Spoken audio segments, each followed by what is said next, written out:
Je suis tombée enceinte de lui, nous étions dans la même classe, ceci est l'histoire d'Aïssatou et de Lamine, deux jeunes élèves en classe de 3e, mais qui sortaient ensemble en secret depuis la 4e. Au fil du temps, ils se voyaient régulièrement pour des cours du soir et des révisions, soit chez Lamine, soit chez Aïssatou. Quelque temps après, Aïssatou commença à se sentir malade.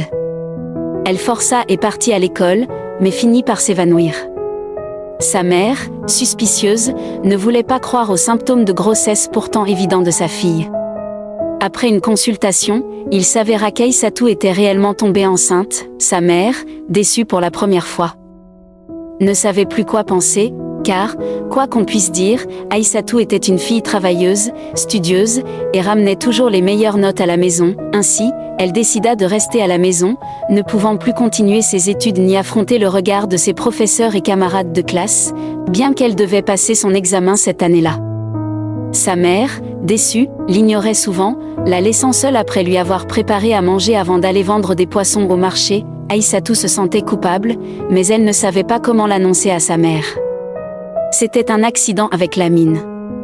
D'ailleurs, depuis l'annonce de la grossesse, Lamine ne s'était même pas rendu lui rendre visite.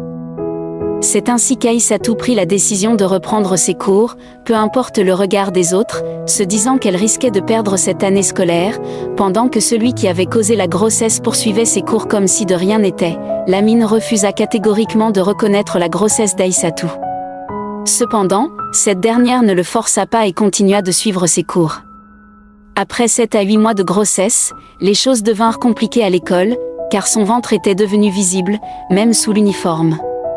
Tout le monde à l'école la pointait du doigt et les ragots allaient bon train. Mais cette fois, les encouragements de sa mère lui redonnèrent courage, et le soutien de son professeur de maths lui fut d'une grande aide. Elle accoucha d'une adorable petite fille prénommée Zara au mois de juin, un mois avant les examens du BFM.